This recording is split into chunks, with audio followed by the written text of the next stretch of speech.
True North Copper is about growing the Mount Oxide project, and we've got assays starting to land in the next couple of weeks. We have two complementary projects in northwest Queensland, and just to orientate where we are, it's up near Mount Isa. We have our flagship Mount Oxide project to the north of Mount Isa, and then we have the Cloncurry Copper project. We have a great team with experience delivering growth and resources across the likes of Oz Minerals, Sandfire, Evolution, and Adriatic Metals. And we've got a strong platform with great backing and a great institutional register.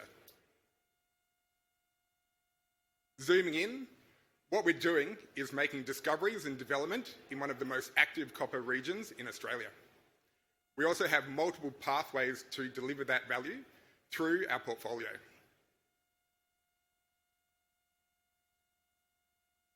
Having a look at our strategic platforms, we have our flagship Mount Oxide project, which takes around 60 to 70% of our focus and attention.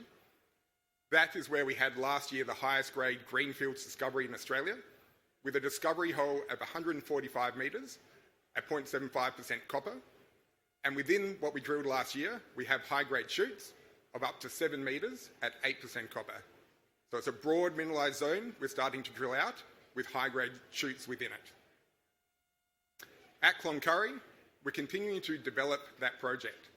So we have historic open pits sitting on mining leases, which means it's quick and easy to get going. But our plan this year is to develop a robust and right-sized project. So we've been doing a PFS, focused on drilling, metallurgy, geotech, and making sure we're getting it ready to go. So we're not rushing in, and we're actually looking at potential mining in 2027. So that's around 30% of our focus and attention. And we also have a lot of ground for a junior our size, so we have got the opportunity to make discoveries in our tier 1 country. And that makes around 5 or 10% of our focus. You never want to give up the dream of finding an Ernest Henry, but for us, the capital is being allocated where the biggest value levers are, into Mount Oxide and then into the Cloncurry Copper project as a near-term production. So just to go into the Mount Oxide project a little bit further. Our vision is to actually grow Mount Oxide towards a 50 to 60 million tonne resource, similar to Cap Copper, just 20 k's down the road. For the Mount Oxide project, we have an existing resource at Vero that has had extensive drilling, extensive studies, and presents a development pathway for us. Last year we made that Aquila discovery, and what we actually have is 10 kilometres of strike where we have a fault zone, we put geophysics over it, wherever there's a hotspot is where we want to drill a hole. That led to and validated the exploration model at Aquila, and now through geophysics we've extended that to about 1.8 kilometres along strike and have active drilling going on to actually firm that up and get the assays out over the next few weeks. And as I said, we've got Vero, we've got Aquila now, but we also have additional targets across our tenure where we want to apply the same exploration method: fault zone, geophysics, drill a hole. Looking at Aquila and the discovery did make last year, we then looked next door to what Capricorn Copper is. A historic mine that does around 25,000 tonnes of copper per year and has around a 65 million tonne resource. That's been developed by systematic drilling and exploration over the last number of years and is the analogue that we're looking to build up now with Aquila. What you can see for Aquila is the actual size and strike and intent is similar. We've extended it with geophysics. We have the drilling from 2012 in the core, and now this year we're extending it north-south and in parallel structures, and also doing some infill as we start to think about a potential resource in the future. The main one for us is that Aquila is still open along strike and at depth, which shows the upside potential and the blue sky investment case that we're looking to deliver here. Checking back on Vero, we also have a solid proven resource. This gives us the opportunity to start thinking about a development pathway and building on the historic work that was done for feasibility studies, for environmental test work, for community engagement, we can start to think about what that resource could look like in a conceptual way towards an open pit that transitions into an underground mine. So for us, we have Vero, we're onto something at Aquila, and we have additional targets to test as we build up that 50 to 60 million tonne resource.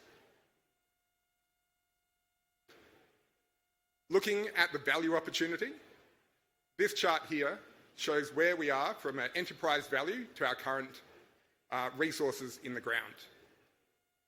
This shows that we are somewhat undervalued compared to those other peers that we have in the region, and are moving to actually go from an explorer on one side of the graph into a developer towards a producer as well. So it shows the upside positioning for where we are now as we start to move into assays and studies towards the end of the year. The other one that we have in this chart is that this graph and these resources don't include yet our new Aquila discovery. That is not yet a resource, so that shows the upside in our portfolio beyond what we currently have. The other opportunity we have is the Mount Isa Cloncurry region has lots of processing plant capacity. It doesn't have enough ore. So our opportunity as we move towards a production scenario is that we have that existing infrastructure allowing us to think about near-term, low-capital production and cash flow opportunities as well. Looking at our recent milestones, the last 6 months has been pretty busy and active for True North Copper. We've delivered across our regional portfolio. We've delivered at Cloncurry in terms of getting a stronger, more robust project, and we've continued to grow the Mount Oxide project. So it's been a busy 6 months of delivery. Looking ahead, we have another 6 months of continued delivery. So as I said, we've been drilling at Mount Oxide for a couple of months, doing infill, doing extensions, and those assays are going to start landing in the next couple of weeks through to the end of the year, starting to think about what the infill, size and extent of Aquila is as we grow the Mount Oxide resource. The other thing we're working towards at the end of the year is finishing off the PFS and a potential reserve for the Cloncurry copper project. That is really around making Cloncurry robust, right-sized, and a bigger, stronger project than that area has had in the past as well. So for True North Copper, we do know where we're headed. We're going to continue to grow the Mount Oxide project. We're going to continue to develop a robust Cloncurry copper project, and we're going to continue to make discoveries in our regional portfolio. Thank you. Thank you.